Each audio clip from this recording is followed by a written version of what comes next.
Hello student, हमारा chapter चल रहा है लाइफ प्रोसेसेस, जिसमें हमने पहली लाइफ प्रोसेस न्यूट्रिशन के बारे में पढ़ लिया था, पोषण के बारे में।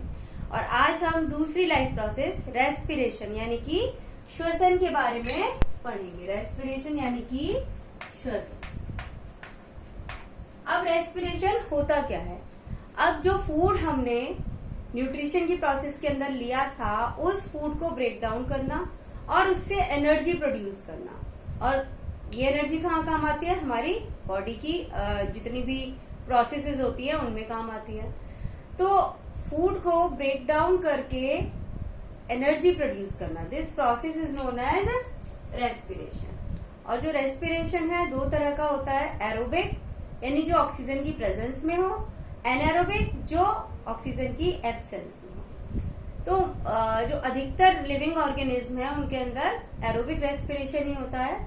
एरोबिक रेस्पिरेशन में बहुत अधिक मात्रा में एनर्जी बनती है, और जो एनारोबिक रेस्पिरेशन होता है उसके अंदर एनर्जी का जो अमाउंट है एरोबिक के कंपैरिजन में कम होता है।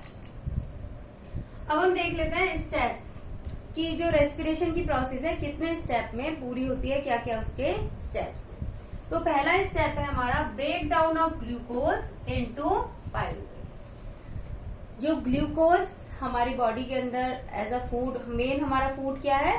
कार्बोहाइड्रेट ही होता है। और कार्बोहाइड्रेट में वो किसके अंदर कन्वर्ट हो जाता है जब डाइजेस्ट होता है? ग्लूकोज के अंदर। तो जो ग्लूकोज है उसका ब्रेक डाउन हो जाता है पायरुवेट के अंदर। ग्लूकोज क्या होता है? C6H12O6। ग्लूकोज क्या है? C6H12O6।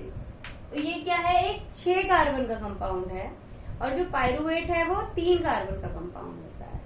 तो ग्लूकोज टूट जाता है 2 पायरुवेट के अंदर, 2-3 कार्बन के कंपाउंड के अंदर टूट जाता है। ये प्रोसेस एरोबिक रेस्पिरेशन यानी वायवीय श्वसन में भी होती है, और अवायवीय श्वसन यानी कि एनारोबिक रेस्पिरेशन में भी होती है। और इस प्रोसेस को हम कहते हैं ग्लाइकोलिसिस। ग्लाइकोलिसिस यानी ग्लूकोज का टूटना। और किस में टूट रहा है ग्लूकोज?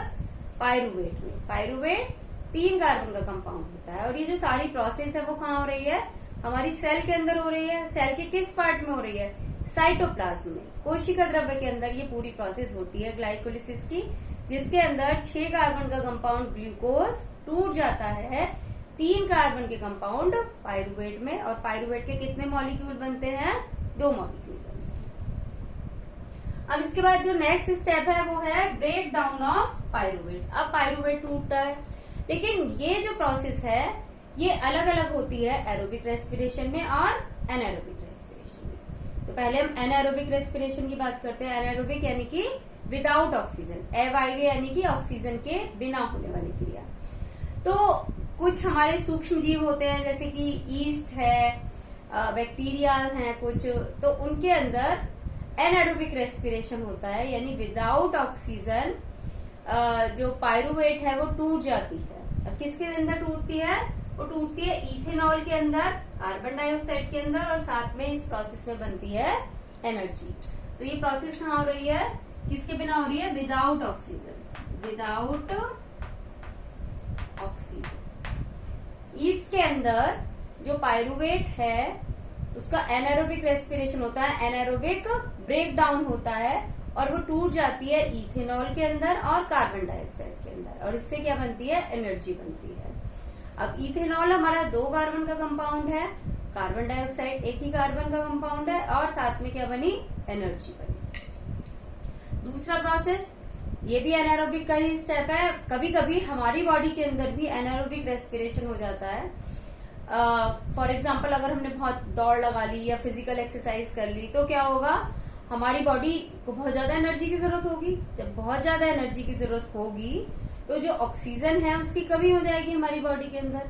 ऑक्सीजन की कमी होने से हमारी जो मसल्स हैं, हमारी जो पेशियां हैं, उनके अंदर एनारोबिक रेस्पिरेशन हो जाता है, जिससे जो पायरुवेट है वो टूट जाता है लैक्टिक एसिड में, और साथ में बनती है एनर्जी।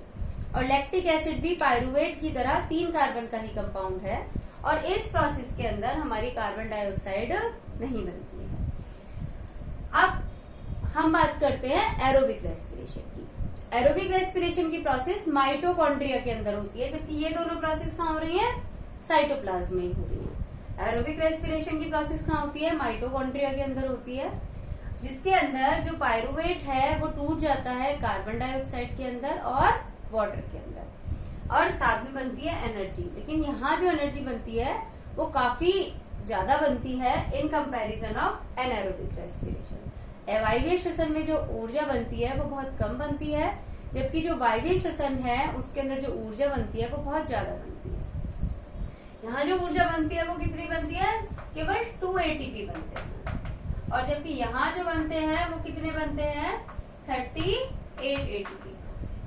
तो इस तरीके से जो एनर्जी है, एनर्जी का डिफरेंस बहुत ज्यादा है।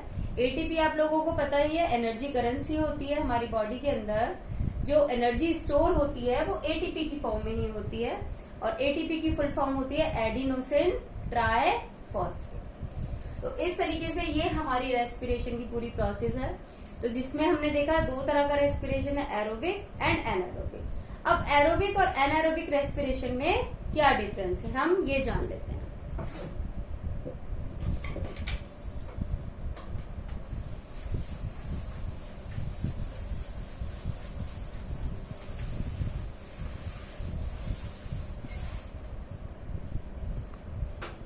Aerobic respiration and anaerobic,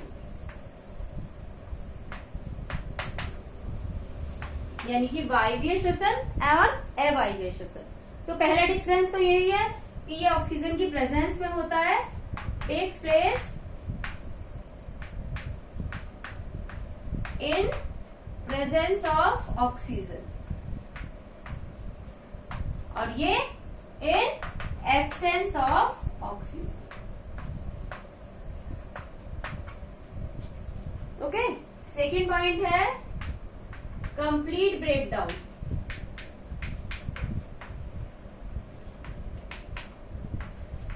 of glucose. Glucose का कंप्लीट ब्रेकडाउन होता है, और वो किसके अंदर टूट जाती है? कार्बन डाइऑक्साइड और वाटर के अंदर। तो ग्लूकोज किसके अंदर टूट गई? कार्बन डाइऑक्साइड और वाटर के अंदर टूट गई, और साथ में क्या बनी? एनर्जी। और यहां होता है incomplete breakdown. Incomplete breakdown, breakdown यानी कि हम ऑक्सीडेशन भी कह सकते हैं। कंप्लीट ऑक्सीडेशन हो जाता है उसका, ब्रेकडाउन की जगह हम वर्ड यूज ऑक्सीडेशन भी कर सकते हैं। और यहां पर क्या होता है? इनकम्प्लीट ऑक्सीडेशन होता है। ऑक्सीडेशन, तो ईस्ट के अंदर क्या बनता है? इथेनॉल बनता है और कार्बन डाइऑक्साइड बनती है।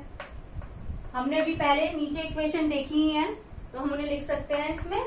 इथेनॉल और कार्बन डाइऑक्साइड बनता है, और मसल में क्या होता है? लैक्टिक एसिड बनता है और एनर्जी बनती है। एनर्जी यहां भी बनती है, यहां भी बनती है। तो ये हमारे 2 डिफरेंस हो गए। Next difference,